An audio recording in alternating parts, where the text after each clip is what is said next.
Papo Mineiro hoje, numa prosa de direitos humanos, com o advogado Diego Alves, mestre em Direito Ambiental e Desenvolvimento Sustentável. Foi coordenador-geral de fortalecimento do Sistema de Garantia de Direitos da Criança e Adolescente, junto ao Ministério de Direitos Humanos e Cidadania. Em 2022, foi presidente do Conselho Nacional dos Direitos da Criança e do Adolescente, CONANDA,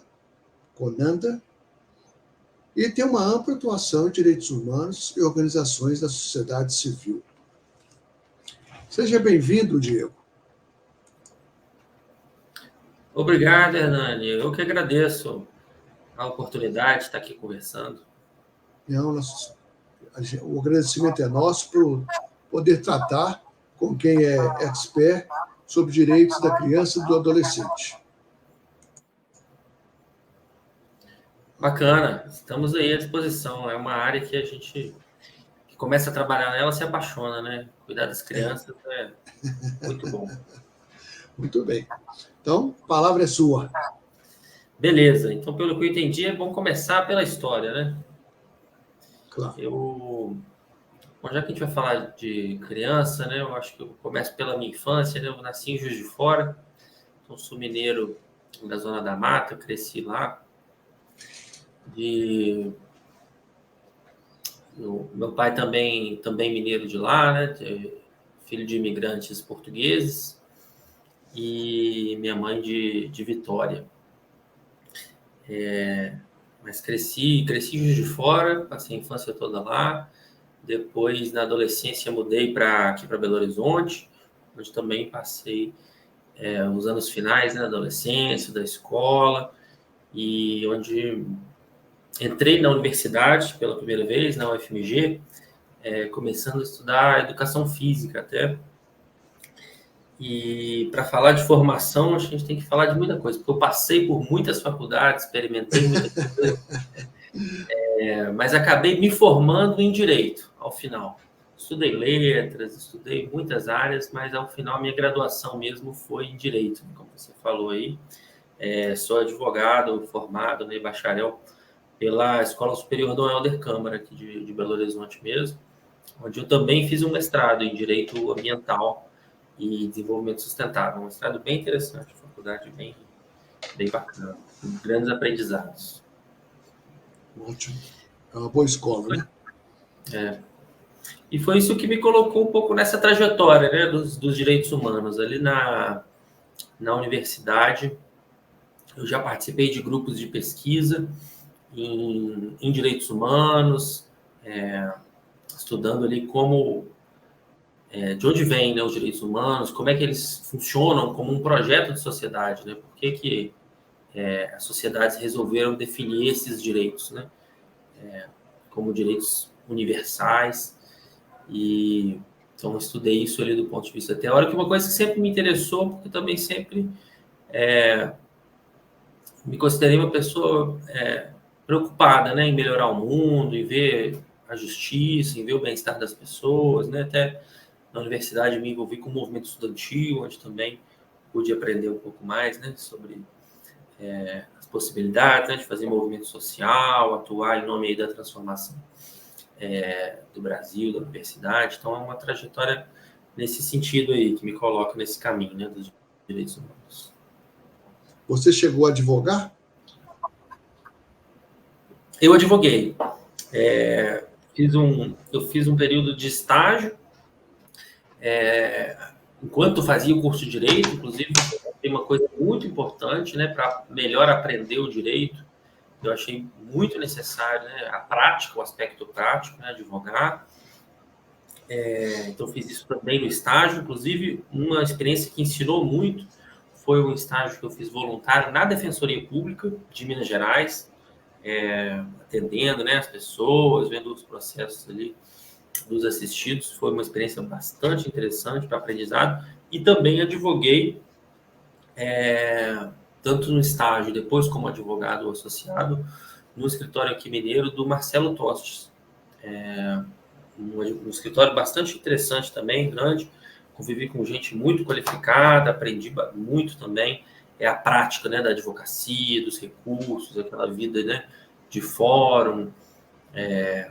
Então, foi também uma prática bem interessante. Ótimo, muito bom. E aí, como é que você caminhou aí para os direitos, oficialmente pelos direitos humanos da criança e do adolescente? Como é que você iniciou isso?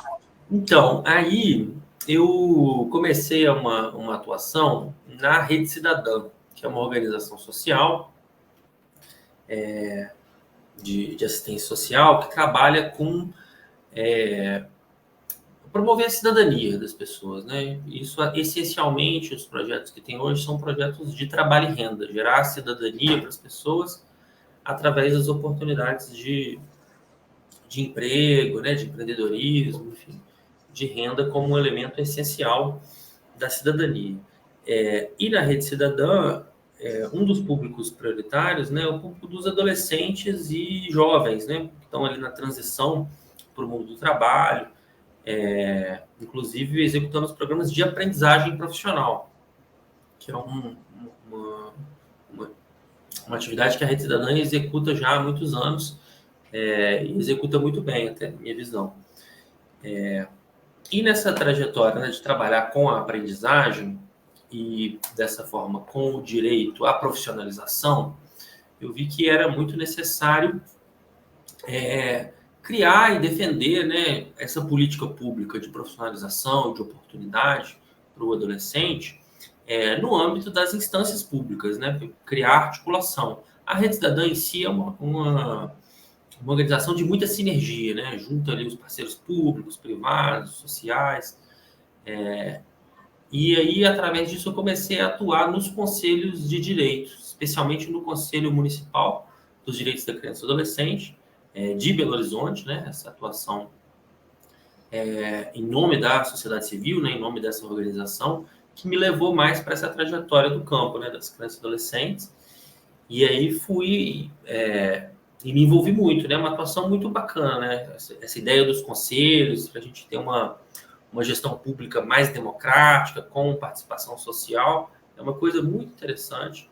E aí fui me envolvendo cada vez mais, até chegar no Conselho Nacional dos Direitos da Criança e Adolescente, para o qual eu fui eleito, né, também representando a Rede Cidadã,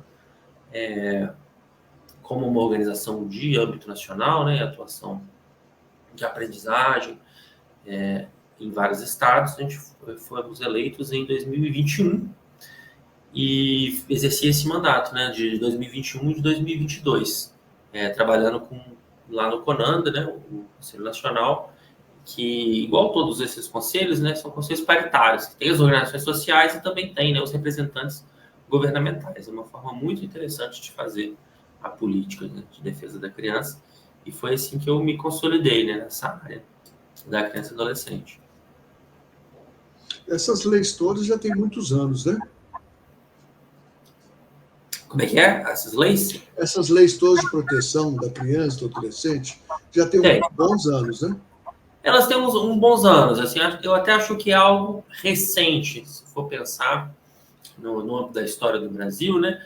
Mas a grande base, né, do que nós falamos hoje da legislação de proteção de criança e adolescente é o Estatuto, né, da Criança e do Adolescente, o famoso ECA, que é de 90. Ele é uma legislação que vem bastante ali na esteira da Constituição, né, de 88, bastante inspirada, inclusive, nesses princípios. Então, é uma legislação que já vai para 34 anos, mas que, ou seja, é um tempo bom, né, mas eu ainda diria que é um tempo recente se a gente olha para o tamanho dos desafios, né, que ainda precisa ser transformado nesse campo de proteção da infância, né. Não é raro a gente ver inúmeros casos, né, de abuso, de violência, de outras violações desses direitos, né, previstos para nossas crianças. Então, ainda temos um bom caminho a percorrer, apesar de estarmos com um marco normativo consolidado há pelo menos 34 anos. Né? Muito bem. Mas dentro do Conselho, o Estatuto tem muitos direitos, né? Mas eu percebo muito a questão do trabalho infantil ser mais, vamos dizer assim, mais atingido pela mídia. Sim. O trabalho infantil é uma questão importante no Brasil, né? Inclusive, é uma questão histórica, né? O Brasil, desde o tempo da escravidão, contou com muito trabalho infantil, né? E é uma coisa que marca, né, essa trajetória do Brasil. E é um problema grave, né? Até hoje, a gente tem muita incidência de trabalho infantil. As pesquisas, né, do IBGE, os dados do IBGE mais recentes mostram aí mais ou menos 2 milhões de crianças e adolescentes em situação de trabalho infantil, numa situação absolutamente irregular, né? O trabalho infantil é vedado pela própria Constituição, também pelo Estatuto, e ainda assim segue sendo uma prática muito comum, né? Se a gente for olhar casos de trabalho infantil doméstico, trabalho infantil rural, tem muito. E uma das piores formas de trabalho infantil, inclusive, que é recorrente, né, no nosso dia a dia aqui de brasileiros, é o trabalho infantil no tráfico, né? Os adolescentes são reiteradamente recrutados aí pelo tráfico, submetidos, né, a essa pior forma, né, de trabalho, violência, morte, né, frequentemente. É o que leva a uma das situações mais graves, né, de trabalho infantil que a gente tem no Brasil, é esse envolvimento do tráfico. Mas são muitos, né? E realmente é uma mancha que o Brasil precisa superar, né? A gente fala, né, em erradicar o trabalho infantil. Eu mesmo, quando já atuei na Comissão Nacional de Erradicação do Trabalho Infantil, né, um órgão que funciona ali junto ao Ministério do Trabalho, e nós temos muito a ser feito, né, no Brasil. Eu estou perguntando isso porque nós temos, né, para 2030, a questão dos Objetivos, né, de Desenvolvimento Sustentável da ONU. Exato. Tem muito específico sobre essa criança, do adolescente, né? Não só do trabalho, mas de outras coisas, a questão da fome, da proteção, né? Como é que vocês no Conselho percebem isso frente a esses ODS? Pois os ODS prevêem muitas coisas ali para as crianças e adolescentes, né? Não de forma específica, mas quando você entra no detalhamento de cada objetivo, você vê a necessidade de erradicar a violência, né, contra mulheres e também meninas, a fome, né, e a pobreza, a gente enfrentar nessas questões de miséria também estão ali previstas. E é importante porque no Brasil as crianças e os adolescentes são as maiores vítimas, né, da pobreza e da miséria. Se a gente olha os dados, a gente vê que a maior parte das famílias pobres são as famílias que têm, né, crianças e adolescentes, e onde se agrava, né, as situações de pobreza, né, a desigualdade é mais evidente. Então, todos esses objetivos se correlacionam muito, né, com os direitos da criança e do adolescente. Eu acho que também a gente tem um objetivo dos ODS, né, que a gente precisa começar a falar, que tem muita relação com as crianças e adolescentes, que é enfrentar as mudanças climáticas, né? Justamente porque é para essas crianças, para esses adolescentes, que a gente precisa garantir que nós tenhamos um futuro, né? Um planeta que hoje é absolutamente ameaçado, né, por situações extremas de mudança no clima, e que a gente precisa de começar a encarar, inclusive em nome do futuro, né, dessas crianças e adolescentes. Então, isso também está absolutamente refletido, né, ali. E tem que ter uma atuação muito mais radical, né, nosso ponto de vista. A gente tem lidado com esse problema assim, mais um pouquinho para frente a gente resolve, né? Por enquanto, vamos continuar aqui ainda da forma como está, que a gente não consegue resolver, mas está chegando a hora que não vai ter mais tempo, né? Totalmente uma situação. Não, porque isso é muito sim. A pessoa, né? Você estava falando a questão da pobreza, né? É uma família sem recursos, de repente a criança não estuda, assim, a criança também não tem saúde, né? A saúde está muito ligada à alimentação. Sim.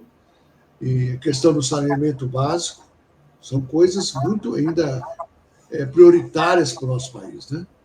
Claro. Tudo isso é pesado dentro do Conselho?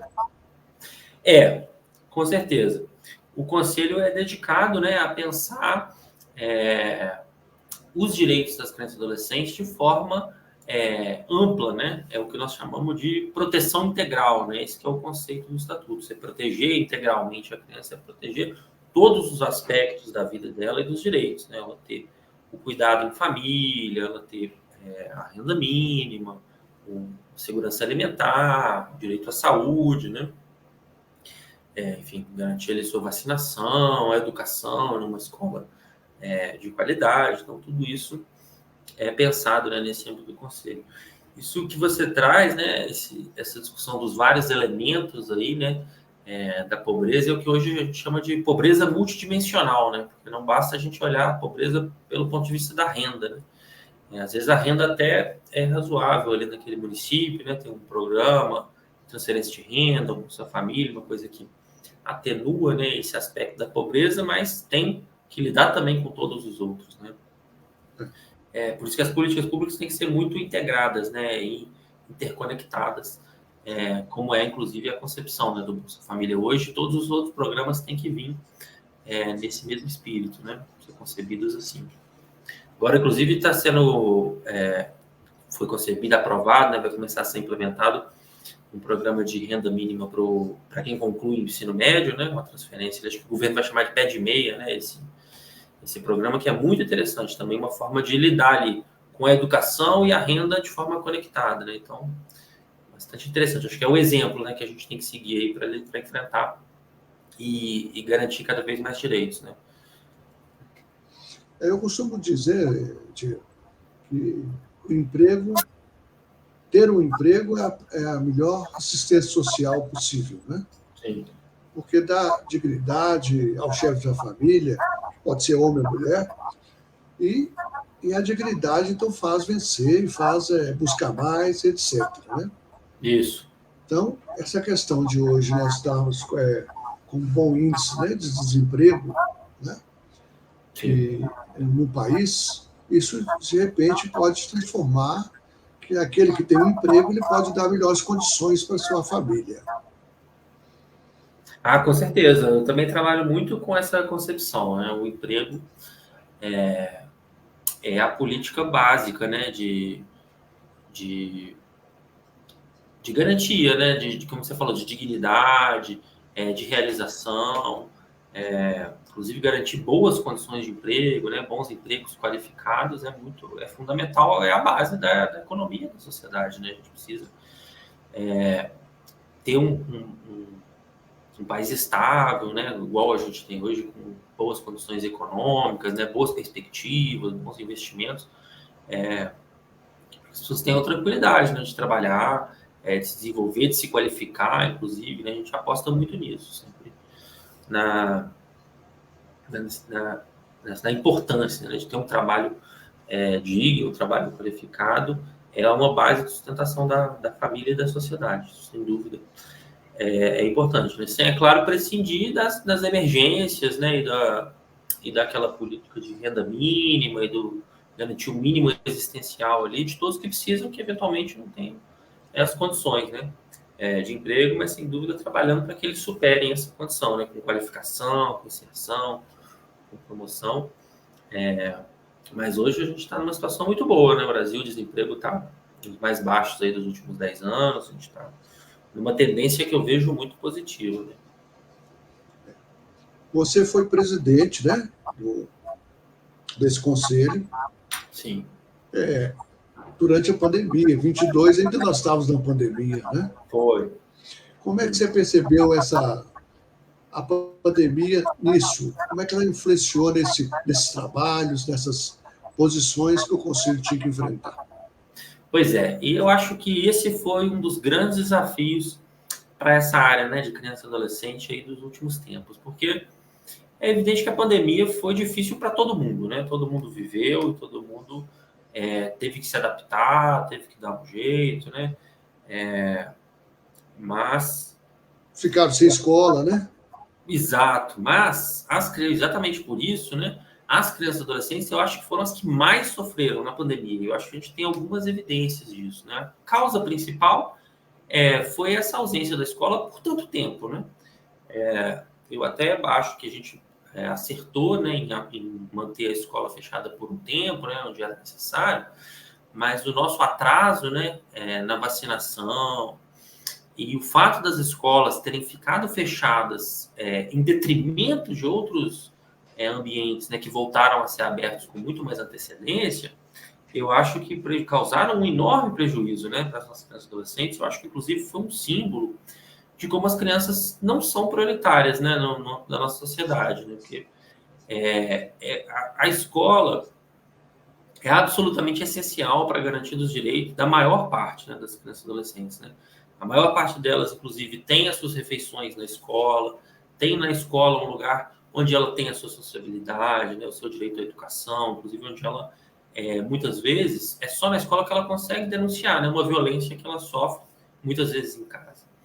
Então, a ausência da escola para as crianças e para os adolescentes foi um grande desafio, né? Eu acho que se todo mundo sofreu na pandemia, as crianças e adolescentes sofreram muito mais por isso, né? Por terem ficado fora da escola por tanto tempo, né? Acho que a gente podia ter enfrentado a pandemia de outra forma, né? Com mais decisão, com mais afinco, né? E com medidas mais racionais, para a escola ter sido reaberta antes, inclusive acelerado aí a nossa dinâmica de vacinação também.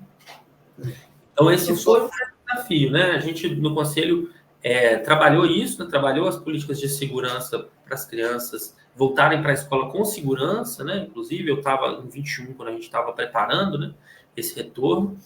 Eu escrevi, né? A gente aprovou uma resolução logo no início da minha presidência, reafirmando, né, a segurança da vacina, que era uma questão, né, naquele momento, que tinha toda uma dúvida, a gente suscitando dúvidas sobre a segurança da vacina para as crianças, e a gente fez questão de reafirmar, né, que a vacina era segura, era necessária, proteger, né, que era muito importante as crianças e adolescentes se vacinarem. Então, fizemos esse esforço aí, e, inclusive, para finalizar esse ponto aí da pandemia, né, a gente, naquele momento, em 21, 22 ali, resolveu fazer a Conferência Nacional dos Direitos da Criança e do Adolescente, que vai acontecer agora em abril, escolhemos para ela esse tema, né, como superar essas dificuldades, né, que a pandemia trouxe para as crianças e adolescentes. Então, é uma coisa que nós ainda estamos debatendo, ainda estamos, de certa forma, superando, mas marcou muito ali a nossa atuação no Conselho, né? Interessante a pergunta. Então, agora esse ano. Essa Conferência Nacional vai ser em abril? Vai ser em abril, lá em Brasília. Já tá convocada, né? Todos os municípios e estados aí vêm, nesses últimos 2 anos, fazendo conferências municipais, conferências estaduais, discutindo, né, esses temas ali propostos pelo CONAMA, elegendo seus delegados, e agora isso culmina com esse debate em abril ali com os delegados nacionais. Então, uma experiência muito interessante, né, de democracia, de participação social aí, de construção dos próximos desafios, né, do movimento dos direitos civis do adolescente. Você agora já está, porque tudo isso tem mandatos, né, períodos, então agora você está fora do Conselho e do Ministério. Sim, sim. Quais, então, os seus planos aí para frente a esse assunto? Você vai continuar nesse setor? Claro, sim. Acho que até como eu comecei falando aqui, né, o direito da criança e adolescente é uma coisa muito apaixonante, né? Ele, mais que uma atuação profissional, né, que eu consegui fazer nesse período, ele é uma causa que a gente defende e que a gente vive, né? Então, tem sim toda a vontade, interesse, né, de continuar atuando nessa área, né, de criança e adolescente. Não sei exatamente onde eu vou me estabelecer, me firmar, né, de forma mais decisiva. Estou analisando ainda algumas oportunidades, começando algumas consultorias, alguns projetos, nada muito definido ainda. Mas, sem dúvida, quero seguir nessa área, né? Inclusive, essa experiência no Ministério dos Direitos Humanos foi uma experiência muito enriquecedora, né? Viver esse lado da política pública, agora como gestor, né, como membro do Estado, né, e de quem é responsável, né, pelo governo e pela implementação das políticas, né, foi uma visão também muito interessante, né, uma visão que caminha no mesmo sentido, né? Se alimenta da atuação que a gente faz enquanto sociedade civil, enquanto organização social, mas ela tem um aspecto todo diferente, né? Você está ali no lugar do formulador, do gestor da política pública, lidando com a burocracia estatal. Foi uma experiência muito interessante, muito enriquecedora, que eu considerei assim das mais exitosas, né? Fiquei muito feliz de ter conseguido fazer esse trabalho, né? Até não queria continuar um pouco mais, né? Mas assim, pelas condições até da família, acabei optando, né, em deixar Brasília, voltar aqui para Belo Horizonte, poder escolher uma atuação um pouco menos exigente, né? Porque você está ali no governo, no dia a dia da política, é bastante intenso, né? Você sai de casa com hora, mas não tem hora para voltar. Então, acaba sendo um preço alto, né, para a família. Eu estou com 2 crianças ainda pequenas. Acabei escolhendo isso nesse momento, mas quero seguir, né, nessa defesa, poder cuidar um pouco mais das crianças que estão em casa. Nós falamos muito do público, né? E como é que a iniciativa privada absorve isso? Através do terceiro setor? Pois é. O terceiro setor cumpre um papel muito importante, inclusive, na garantia dos direitos da criança e do adolescente, e desde o início tem sido assim, né? Inclusive, o movimento, né, que dá origem ao Estatuto da Criança e do Adolescente, bastante baseado no movimento nacional de meninos e meninas de rua, né, das organizações sociais que vinham proteger, né, essas crianças. Ele tem muito apoio, né, nas entidades, inclusive muito ligadas à Igreja Católica, que criaram, né, esse movimento, as pastorais. Então, quando o Estatuto é escrito, ele, desde a concepção, ele considera, né, o papel das entidades não governamentais na execução dessa política. Inclusive, que fazem, né, os acolhimentos, as medidas socioeducativas, tudo isso pode muito bem ser feito, né, pelas entidades sociais, e esse apoio, né, aos direitos. E é muito interessante porque o arcabouço do Estatuto, ele já parte dessa premissa, né, e ele cria essa figura do Conselho dos Direitos da Criança e do Adolescente, tanto no nível municipal, estadual e nacional, né, como a gente vem falando aqui, e ele dota esses conselhos de um fundo para os direitos da criança e do adolescente, que é um fundo, também funciona, né, nos 3 níveis aí, vinculado aos conselhos, mas um fundo que pode receber doação de recursos com isenção fiscal de pessoas físicas e de pessoas jurídicas, né? Então, o setor privado, ele tem uma grande oportunidade, né, de atuar e garantir direitos, né, para crianças e adolescentes através, né, da doação para esses conselhos e para esses fundos, né? Isso vai dar origem a projetos, né, tanto governamentais quanto não governamentais, que vão estar ali no dia a dia transformando esses recursos em direitos, né, para as crianças e adolescentes. Então, tem um campo de atuação muito bacana aí para o setor privado, né, para as empresas especialmente, que podem doar uma parcela do seu imposto com isenção fiscal, né, o que ela já ia pagar de imposto mesmo, as pessoas físicas também, e podem fomentar, né, que a política pública tenha mais recursos, né, para as crianças e adolescentes, que devem ser a prioridade, né? Sempre interessante a gente lembrar disso, que a Constituição do Brasil, em 88, ela elege a criança e adolescente como prioridade absoluta, né? Ela usa esse termo, né, na Constituição, uma prioridade que tem que significar também prioridade de recursos, né? Isso é uma oportunidade da gente estar atuando aí, e uma forma do setor privado contribuir, né, para a garantia de direitos, não ficar só na mão, a gente não ficar só pedindo, né, para o Estado garantir. Claro que o Estado tem que fazer esse papel e está, inclusive, descrito, né, na lei. Mas é um dever também de todos, né, compartilhado pela sociedade e pelas empresas. Eu brinco que, para a gente ser voluntário, o local também tem que dar condições de trabalho ao voluntário. Exatamente. E às vezes, a gente, infelizmente, aí o terceiro setor tem muito pouco recurso. Isso é uma realidade. Mas a gente tem esses instrumentos, né? Cada vez mais a gente tem que fomentar isso. Eu acho que, aos poucos, tem um movimento assim de onde está o recurso. Né? Grande parte do recurso está, né, no setor privado, né, nas grandes empresas, e o Estado também arrecada uma boa parcela de recursos. Aos poucos eu vejo que isso está sendo mais direcionado, né, para a criança e adolescente, ainda não está nem perto do suficiente, né, mas eu acho que o movimento de empresas de ter mais responsabilidade social, né, de se preocupar mais e acessar, né, essas formas de doar também tem aumentado. Ainda não chegou lá, né, onde a gente precisa, mas eu acho que está caminhando no rumo certo. Né? Muito bom. E o homem Diego, está satisfeito? Como é que é? O homem Diego, está satisfeito? Opa, satisfeito, feliz, vivendo muita coisa aí, aprendendo muito. A gente está nesse mundo aí para aprender e eu tenho me considerado um bom aprendiz. As minhas experiências profissionais têm me ensinado muito, né? Minha família me ensina muito. Hoje quem me ensina muito são a Jade e o Pierre, né? Que são os meus filhinhos. E com eles eu tenho aprendido demais. Então, acho que estou satisfeito, feliz e procurando os próximos desafios aí, animado também. Acho que as coisas Não tem dúvida, né? num bom caminho. Nosso tempo já passou um pouquinho.